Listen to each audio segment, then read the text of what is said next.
Quinto. Sugien dirigió una mirada al círculo de caras. Con acento casi irritado afirmó: «Eso es ilegal, señor Poirot». «Es una idea que se me ha ocurrido», replicó el detective. «Quiero compartir con todos los demás las cosas que he aprendido. Para empezar, creo que el señor Farr tiene que darnos alguna explicación». «Yo hubiera elegido un lugar menos concurrido», refunfuñó Sugien. «Sin embargo, no tengo nada que objetar». Tendió el cablegrama a Stephen Farr. «Ahora, señor Farr, como usted dice que se llama, tal vez pueda explicarnos esto». Stephen tomó el cablegrama y empezó a leerlo en voz alta, arqueadas las cejas. Luego, con una profunda inclinación, lo devolvió al superintendente. «Sí», reconoció. «Es muy condenatorio, ¿no?» «¿Eso es todo lo que tiene que decirnos?», gruñó Sugien. «Debo advertirle que no tiene ninguna obligación de contestar esa pregunta». «No hace falta que me prevenga», le interrumpió Farr. «Les daré enseguida una explicación. No es muy convincente, pero es la pura verdad». Hizo una pausa y comenzó. «No soy el hijo de Ebenezer Farr, pero conocí perfectamente a los dos. Ahora pónganse ustedes en mi lugar. Y a propósito, mi nombre es Stephen Grant. Llegué a este país por primera vez en mi vida. Mientras viajaba en el tren vi a una muchacha. No me andaré con rodeos y diré francamente que me enamoré de ella. Era la criatura más hermosa que he visto en el mundo. Al salir del compartimiento vi su equipaje y leí a dónde iba. Conocía por referencias Gorston Hall y su propietario, en el antiguo socio de Ebenezer. Bien, se me ocurrió la idea de venir a Gorston Hall. Como dice el cable, el hijo de F murió hace 2 años, pero el viejo Ebenezer me había dicho que hacía muchísimo tiempo que no tenía noticias de Simeon Lee, y por lo tanto no podía saber nada de la muerte del hijo de su viejo socio. Por todo ello decidí que valía la pena hacerme pasar por el muerto y volver a ver a la joven del tren. Sin embargo, no lo decidió enseguida, dijo Sugien. Pasó 2 días en una posada en Adelsfield. Vacilaba en hacerlo o no. Al fin me decidí y todo salió perfectamente. Ya sé que está mal, pero... Señor superintendente, recuerde cuando usted andaba enamorado y verá cómo hubiera sido capaz de cometer muchas locuras semejantes. Como ya he dicho, me llamo Stephen Grant. Pueden pedir informes míos a África del Sur. Verán cómo les contestan que soy un ciudadano respetable. No soy un estafador ni un ladrón de joyas.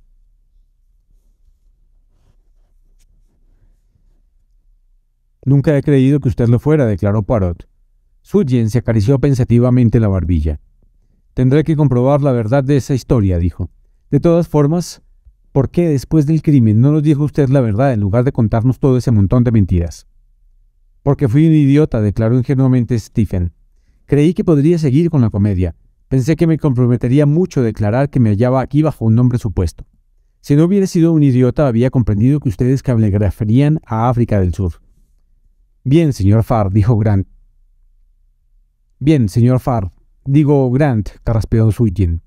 No digo que no crea su historia. Pronto se demostrará si es verdad. Miró interrogativamente a Poirot y éste dijo: creo que la señorita Stravados tiene algo que decir. Pilar se había puesto muy pálida, casi sin aliento declaró: es verdad. Nunca lo hubiera dicho a no ser por Lidia y por el dinero. Estar aquí, vivir bien, tener una casa lujosa, todo ello era agradable y divertido. Pero cuando Lidia me habló del dinero y me dijo que legalmente me correspondía, entonces la cosa ya no fue divertida. El asunto era mucho más serio.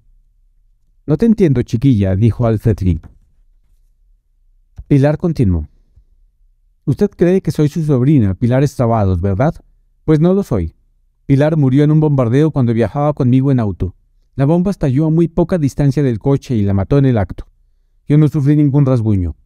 Ella y yo éramos bastante amigas. Me había confiado todo lo de su familia y de que su abuelo, que era muy rico, la hacía ir a Inglaterra. Yo era pobre, no sabía dónde ir, y de pronto se me ocurrió que podría muy bien pasar por Pilar y venir a Inglaterra, donde sería muy rica. La idea era tan emocionante y prometía tantas aventuras que no vacilé. Tomé el pasaporte de Pilar. La fotografía que había en él no se parecía mucho a mí, pero tampoco se parecía a Pilar. Lo hice tal como había decidido, y al llegar a la frontera ensucié con un poco de tierra el pasaporte, dejándolo caer por la ventanilla del tren, y pude pasar. ¿Y usted se hizo pasar ante mi padre por su nieta?, exclamó Alfred. ¿Jugó usted con su cariño? Sí, asintió Pilar. Enseguida me di cuenta de que podía ganarme su afecto y hacerle dichoso. Esto es un crimen, estalló George Lee. Esto es tratar de obtener dinero por medios ilícitos. Pues a ti no te sacó nada, rió Harry. Pilar, estoy a tu lado. Ahora te admiro más que antes y me alegro de no ser tu tío. ¿Y usted lo sabía?, preguntó Pilar a Poirot. Señorita, dijo, si hubiera usted estudiado las leyes de Mendel, sabría que dos personas de ojos azules no es fácil que tengan un hijo de ojos negros. Sabía que Jennifer Lee había sido una mujer muy honrada, por lo tanto usted no podía ser Pilar Extravados. Cuando hizo usted aquel truco con el pasaporte, acabé de convencerme. Fue ingenioso, pero no lo suficiente. A mí no me parece nada ingenioso, declaró Sutjen. No lo entiendo, murmuró Pilar. Usted nos ha contado una parte de la historia, señorita, pero estoy seguro de que le falta por contar mucho más. No lo molestaré más, exclamó Stephen. Sutjen hizo como que no le oía. Usted nos ha dicho que después de cenar subió a ver a su abuelo, siguió el superintendente. Dice que al hacerlo obedeció a un impulso irrazonado. Pues bien, voy a sugerir algo más. Fue usted quien robó los brillantes. Quizás al meterlos de nuevo en la caja de caudales se los guardó en algún bolsillo sin que el señor Lee lo advirtiera. Cuando descubrió la desaparición, el señor Lee se dio cuenta enseguida que solo dos personas podían haberlo robado, usted y Horbury. Enseguida tomó sus medidas, me telefoneó y me dijo que fuera a verle. Luego le dijo a usted que en cuanto cenara subiese a verlo. Él insistió, y al verse descubierta luchó con él. No era su abuelo y por lo tanto nada le impedía cometer el crimen. Después de la lucha y de haberlo degollado, salió usted de la habitación, cerró por fuera y escondióse entre las estatuas. «No es verdad», chilló Pilar, «no es verdad. No robé los diamantes, no lo maté, lo juro por la Virgen». «¿Entonces quién lo mató?», preguntó Sutjen. «Dice usted que vio a una persona junto a la puerta de la habitación del señor Lee. Según su historia, esa persona podía ser el asesino. Nadie más pasó ante usted, pero eso de que había allí una persona solo lo sabemos por usted. Nada nos demuestra que sea verdad. En otras palabras, esa persona la creó usted para disculparse». «Claro que es culpable», exclamó George Lee. «La cosa está clarísima. Siempre he sostenido que era un extraño quien mató a mi padre. Es una tontería pretender que alguien de la familia hiciera una cosa tan monstruosa. Es ilógico». «No estoy de acuerdo con usted», declaró Poirot. «Teniendo en cuenta el carácter de Simeón Lee, lo más natural habría sido que le matase uno de sus parientes». «¿Qué?». «En mi opinión, eso fue lo que ocurrió», siguió Poirot. «Simeón Lee fue asesinado por alguien de su propia sangre y carne». «¿Uno de nosotros?», exclamó George. «Lo niego. Todas las personas aquí reunidas pueden ser culpables. Empezaremos con el caso contra usted, señor George Lee. Usted no quería a su padre. Si mantenía relaciones cordiales con él era por su dinero. El día de su muerte, su padre le amenazó con reducirle la pensión. Usted sabía que a su muerte heredaría una buena suma. Ese es el motivo. Después de cenar fue a hacer una llamada telefónica, pero esta solo duró 5 minutos. Después de eso pudo muy bien irse a la habitación de su padre, charlar con él y luego matarle. Al salir de la habitación cerró por fuera, pensando que así la culpa se achacaría a un ladrón. Con las prisas se olvidó de abrir las ventanas para dar más carácter a la teoría del ladrón. Perdone que le diga que fue una gran estupidez. Sin embargo, siguió Poirot, después de una breve pausa, durante la cual George intentó en vano decir algo. Son muchos los hombres estúpidos que se han dedicado al crimen. Luego se volvió hacia el lugar en que se encontraba Magdalena. También la señora tiene sus motivos, siguió. Está cargada de deudas, y algunas de las palabras de su suegro le produjeron una gran inquietud. Tampoco ella tiene ninguna coartada. Fue a telefonear, pero no pudo hacerlo, y solo su palabra demuestra que es verdad. Ninguna prueba la apoya. A continuación viene el señor David, siguió el detective. Muchas veces me ha hablado del vengativo carácter de los Lee. El señor David no olvidó jamás ni perdonó a su padre por la forma como trató a su madre. Las últimas palabras que contra ella pronunció Simeón Lee fueron la gota de agua que hace rebosar el vaso. Se dice que David Lee estaba tocando el piano cuando se cometió el crimen, pero por coincidencia estaba interpretando la marcha fúnebre.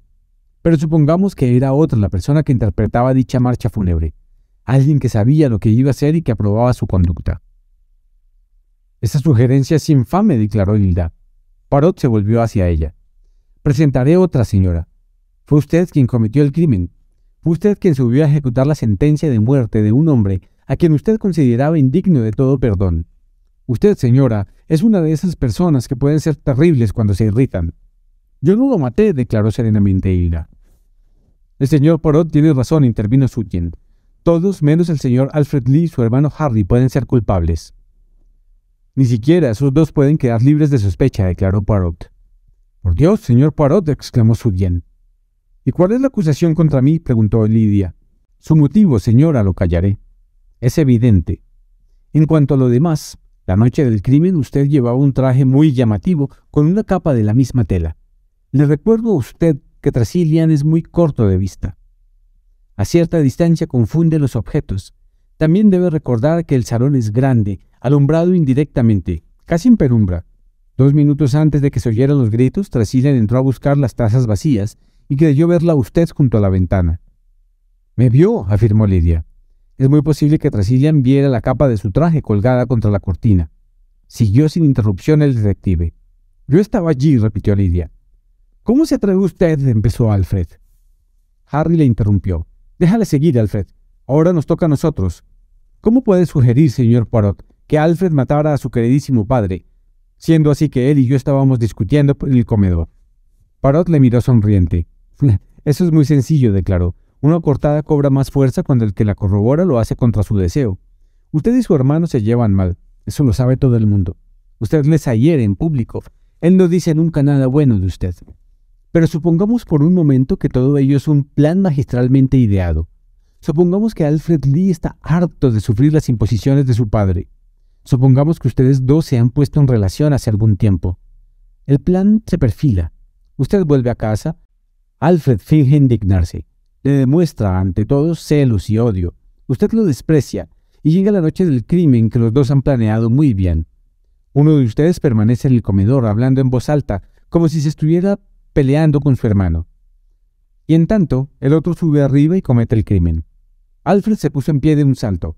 «Es usted un canalla», rugió con voz entrecortada. «¿Pero de veras cree...?» Trudchen miró a Poirot. Con voz súbitamente autoritaria, Poirot siguió. «Tenía que demostrar todas las posibilidades. Estas son las cosas que hubieran podido ocurrir. Ahora, para descubrir la verdad, debemos volver al carácter de Simeón Lee».